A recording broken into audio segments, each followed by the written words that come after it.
Types of universities ಬಗ್ಗೆ ನಾನು ಈ ವಿಡಿಯೋದಲ್ಲಿ ಡಿಸ್ಕಷನ್ ಮಾಡ್ತಾ ಇದ್ದೇನೆ. Welcome back.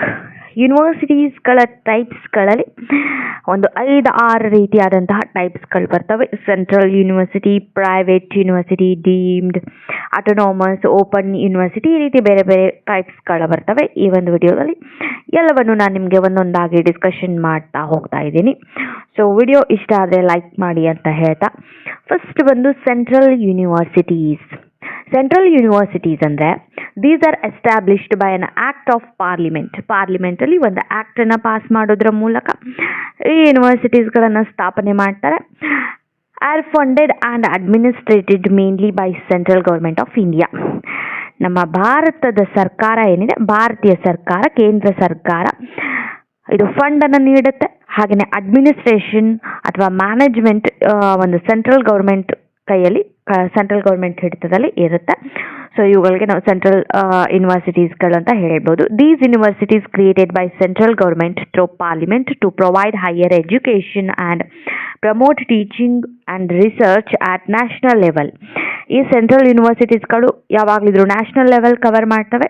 National level education ಹಾಗೆ ರಿಸರ್ಚನ್ನು ಪ್ರಮೋಟ್ ಮಾಡೋದು, ಒಂದು ನ್ಯಾಷನಲ್ ಲೆವೆಲಲ್ಲಿ ಹೈಯರ್ ಎಜುಕೇಷನನ್ನು ಪ್ರಮೋಟ್ ಮಾಡೋದು ಇದರ ಒಂದು ಮೇನ್ ಪರ್ಪಸ್ ಆಗಿರುತ್ತೆ. ಇವುಗಳನ್ನು ಪಾರ್ಲಿಮೆಂಟಲ್ಲಿ ಆ್ಯಕ್ಟನ್ನು ಪಾಸ್ ಮಾಡೋದ್ರ ಮೂಲಕ ಸೆಂಟ್ರಲ್ ಗೌರ್ಮೆಂಟ್ ಅಥವಾ ಕೇಂದ್ರ ಸರ್ಕಾರ ಸ್ಥಾಪನೆ ಮಾಡಿರುತ್ತೆ.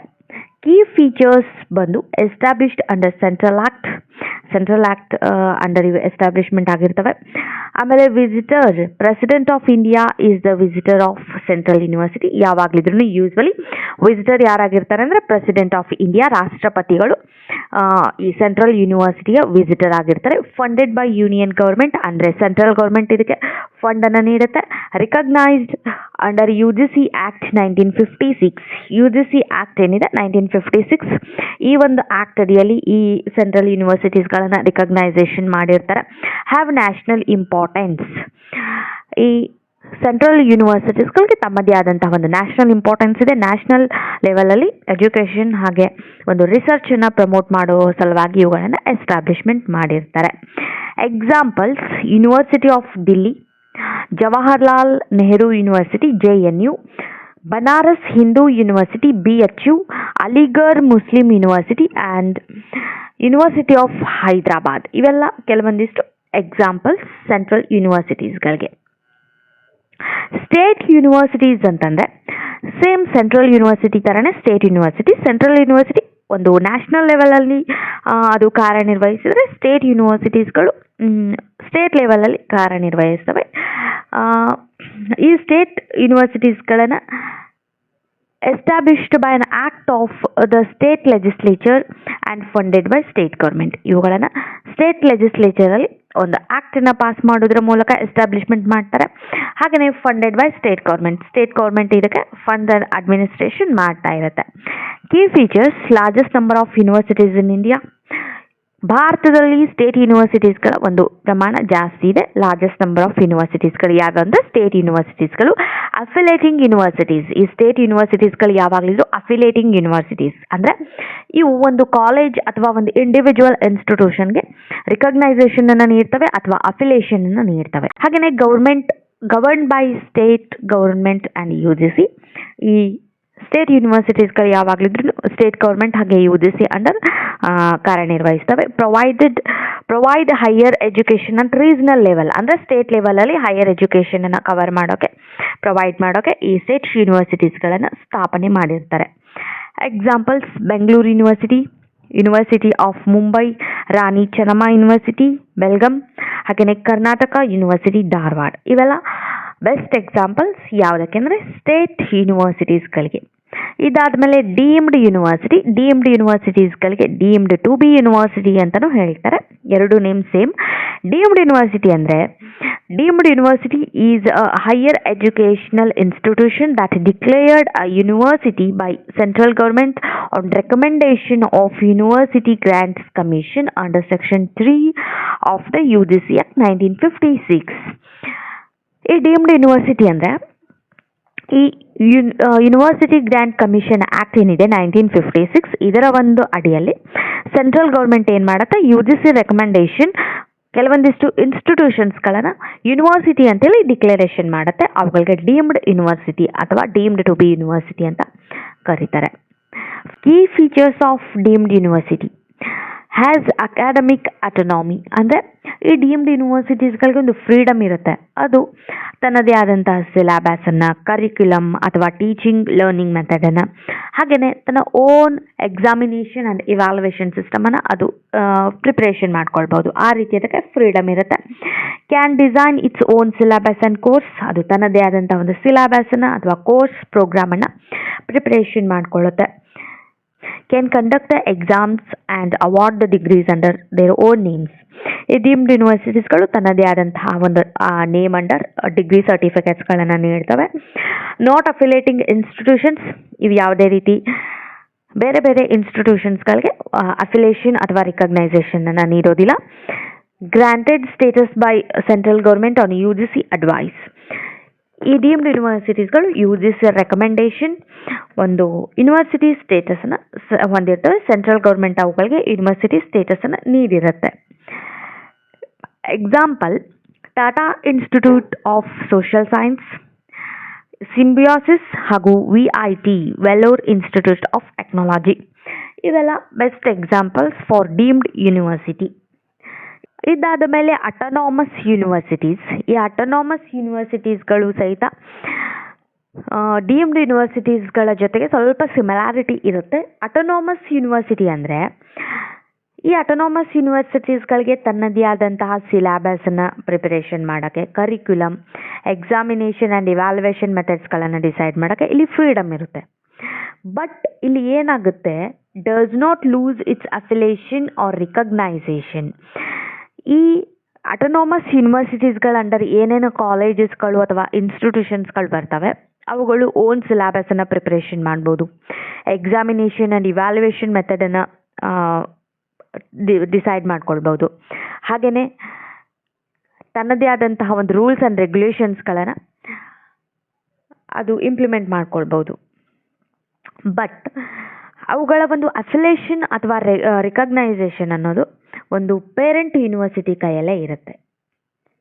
ಅಂದರೆ hence degrees are awarded in names of affiliating university. ಅದು ಯಾವ ಯೂನಿವರ್ಸಿಟಿ ಅಂಡರ್ ಅಫಿಲೇಷನ್ ಆಗಿರುತ್ತೋ ಆ ಯೂನಿವರ್ಸಿಟಿ ಅಂಡರ್ನೇ ಡಿಗ್ರಿ ಸರ್ಟಿಫಿಕೇಟನ್ನು ನೀಡ್ತವೆ. Example: Saint Xavier college Mumbai, Christ college Bengaluru. ಇವೆಲ್ಲ ಕೆಲವೊಂದಿಷ್ಟು ಅಟಾನಮಸ್ ಯೂನಿವರ್ಸಿಟೀಸ್ಗಳಿಗೆ ಎಕ್ಸಾಂಪಲ್. ಯಾವ ರೀತಿ ಅಂದರೆ, ಇವಾಗ ಕ್ರಿಸ್ಟ್ ಕಾಲೇಜ್ ಇದೆ ಬೆಂಗಳೂರಲ್ಲಿ. ನಾವು ಇವಾಗ ಅಲ್ಲಿ ಒಂದೇನೋ ಕೋರ್ಸ್ ಮಾಡ್ತಾ ಇದ್ದೀವಿ ಅಂದರೆ ನಮ್ಮದು ಡಿಗ್ರಿ ಮುಗಿದ ತಕ್ಷಣ ಈ ಕ್ರಿಸ್ಟ್ ಕಾಲೇಜ್ ಹೆಸರಲ್ಲಿ ನಮಗೆ ಸರ್ಟಿಫಿಕೇಟ್ ಸಿಗೋದಿಲ್ಲ. ಬಟ್ ಅದರ ಬದಲಾಗಿ ಬೆಂಗಳೂರು ಯೂನಿವರ್ಸಿಟಿ ಅಂದರೆ ನಮಗೆ ಡಿಗ್ರಿ ಸರ್ಟಿಫಿಕೇಟ್ ಸಿಗುತ್ತೆ. ಬೆಂಗಳೂರು ಯೂನಿವರ್ಸಿಟಿ ನೇಮಲ್ಲಿ ಡಿಗ್ರಿ ಸರ್ಟಿಫಿಕೇಟ್ ಸಿಗುತ್ತೆ. ಇದನ್ನು ನಾವು ಅಟಾನಮಸ್ ಯೂನಿವರ್ಸಿಟಿ ಅಂತ ಹೇಳ್ತೇವೆ. ಬಟ್ ಡೀಮ್ಡ್ ಯೂನಿವರ್ಸಿಟಿಯಲ್ಲಿ ಏನಾಗುತ್ತೆ, ಡೀಮ್ಡ್ ಯೂನಿವರ್ಸಿಟೀಸ್ಗಳು ತನ್ನದೇ ಆದಂತಹ ಒಂದು ನೇಮ್ ಅಂಡರ್ ನಮಗೆ ಡಿಗ್ರಿ ಸರ್ಟಿಫಿಕೇಟ್ಸ್ಗಳನ್ನು ನೀಡ್ತವೆ. All deemed universities are autonomous, but autonomous institutions are not deemed university. ಇದು ಸ್ವಲ್ಪ ಇಂಪಾರ್ಟೆಂಟ್. ಎಲ್ಲ ಡೀಮ್ಡ್ ಯೂನಿವರ್ಸಿಟೀಸ್ಗಳು ಅಟಾನಮಸ್ ಇನ್ ನೇಚರಲ್ಲಿ ಇರ್ತವೆ. ಬಟ್ ಎಲ್ಲ ಅಟಾನಮಸ್ ಯೂನಿವರ್ಸಿಟೀಸ್ಗಳಿಗೆ ನಾವು ಡೀಮ್ಡ್ ಯೂನಿವರ್ಸಿಟಿ ಅಂತ ಹೇಳೋಕ್ಕಾಗಲ್ಲ. Private universities. ಡೀಮ್ಡ್ ಯೂನಿವರ್ಸಿಟೀಸ್ ಆದಮೇಲೆ ಪ್ರೈವೇಟ್ ಯೂನಿವರ್ಸಿಟೀಸ್ ಅಂದರೆ ಏನು ಅಂತ ನಾವು ನೋಡೋಣ. ಪ್ರೈವೇಟ್ ಯೂನಿವರ್ಸಿಟಿ ಇವುಗಳನ್ನು ಸ್ಟೇಟ್ ಲೆಜಿಸ್ಲೇಚರ್ ಆ್ಯಕ್ಟ್ ಮೂಲಕ, ಸ್ಟೇಟ್ ಲೆಜಿಸ್ಲೇಚರಲ್ಲಿ ಆ್ಯಕ್ಟನ್ನು ಪಾಸ್ ಮಾಡೋದ್ರ ಮೂಲಕ ಎಸ್ಟಾಬ್ಲಿಷ್ಮೆಂಟ್ ಮಾಡಿರ್ತಾರೆ. ಹಾಗೆಯೇ ಪ್ರೈವೇಟ್ ಬಾಡೀಸ್ ಅಥವಾ ಟ್ರಸ್ಟ್ಗಳಿಂದ ಇವು ಸ್ಪಾನ್ಸರ್ಶಿಪ್ಪನ್ನು ಪಡೀತಾ ಇರ್ತವೆ. ಸೆಲ್ಫ್ ಫಿನಾನ್ಸ್ಡ್. ಇದಕ್ಕೆ ಪ್ರೈವೇಟ್ ಬಾಡೀಸ್ಗಳ ಮ್ಯಾನೇಜ್ಮೆಂಟ್ ಇರುತ್ತೆ. ಅವರಲ್ಲಿ ಫೈನಾನ್ಸನ್ನು ಹಾಕಿ ಯೂನಿವರ್ಸಿಟೀಸ್ಗಳನ್ನು ನಡೆಸ್ತಾರೆ.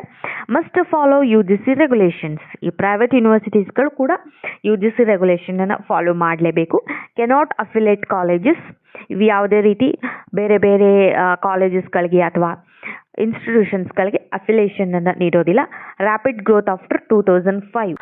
ಆಫ್ಟರ್ 2005 ಈ ಪ್ರೈವೇಟ್ ಯೂನಿವರ್ಸಿಟೀಸ್ಗಳಿಗೆ ಒಂದು ಸ್ಟೇಟಸ್ ಬರುತ್ತೆ. ರ್ಯಾಪಿಡ್ ಗ್ರೋತ್ ಆಗುತ್ತೆ ಇದರಲ್ಲಿ. Open universities. ಓಪನ್ ಯೂನಿವರ್ಸಿಟಿ ಅಂದರೆ ಇದು ಕೂಡ ಹೈಯರ್ ಎಜುಕೇಷನನ್ನು ನೀಡೋ ಸಲುವಾಗಿಯೇ ಎಸ್ಟಾಬ್ಲಿಷ್ಮೆಂಟ್ ಮಾಡಿರ್ತಾರೆ. Through open and distance learning. ಇಲ್ಲೇನಾಗುತ್ತೆ, ಓಪನ್ ಅಂತಂದರೆ ಫ್ಲೆಕ್ಸಿಬಲ್ ಅಂತ ಅರ್ಥ. ಇಲ್ಲಿ ಯಾವುದೇ ರೀತಿ ಅಡ್ಮಿಷನ್ ಮಾಡೋಕ್ಕೆ ಏಜ್ ಲಿಮಿಟ್ ಇರೋದಿಲ್ಲ. ಇದು ಎಲ್ರಿಗೂ ಕೂಡ ಸೂಟೇಬಲ್ ಆಗಿರುತ್ತೆ. ವರ್ಕಿಂಗ್ ಪೀಪಲ್ ಇರ್ಬೋದು ಅಥವಾ ಗೃಹಿಣಿಯರು, ಸೀನಿಯರ್ ಸಿಟಿಜನ್ಸ್, ಡ್ರಾಪ್ ಔಟ್ಸ್, ಈ ರೀತಿ ಬೇರೆ ಬೇರೆ ಎಲ್ರಿಗೂ ಕೂಡ ಈ ಯೂನಿವರ್ಸಿಟೀಸ್ಗಳಲ್ಲಿ ನಾವು ಈಸಿಯಾಗಿ ಅಡ್ಮಿಷನನ್ನು ಮಾಡ್ಬೋದು.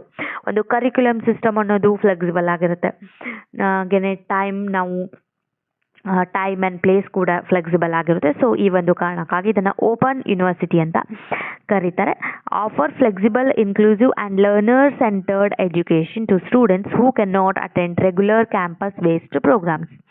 ಕೆಲವೊಂದಿಷ್ಟು ಜನರಿಗೆ ರೆಗ್ಯುಲರ್ ಆಗಿ ಕಾಲೇಜುಗಳಿಗೆ ಅಥವಾ ಯೂನಿವರ್ಸಿಟೀಸ್ಗಳಿಗೆ ಅಟೆಂಡ್ ಮಾಡಿ ಕೋರ್ಸನ್ನು ಮಾಡೋಕ್ಕಾಗ್ತಾ ಇರೋದಿಲ್ಲ. ಸೊ ಅಂಥವರು ಓಪನ್ ಯೂನಿವರ್ಸಿಟಿಗಳ ಮೂಲಕ ನಾವು ಎಜುಕೇಷನನ್ನು ಪಡೆದುಕೊಳ್ಬೋದು. These universities impart the education through distance and open learning system, allowing the learners to study anytime, anywhere.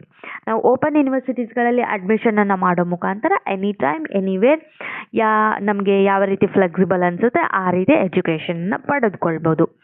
Key ಫೀಚರ್ಸ್ಗಳನ್ನು ನಾವು ನೋಡೋದಾದರೆ based on open and distance learning, ಅಂದರೆ ಇಲ್ಲಿ ಎಲ್ಲದಕ್ಕೂ ಕೂಡ ಫ್ಲೆಕ್ಸಿಬಿಲಿಟಿ ಇರುತ್ತೆ. Flexible admission and study schedule, ಹಾಗೆಯೇ recognised by UGC DBE. UGC distance education bureau ಅಡಿಯೂ ರಿಕಗ್ನೈಸ್ ಆಗಿರ್ತವೆ. Suitable for working professionals, drop outs and rural learners.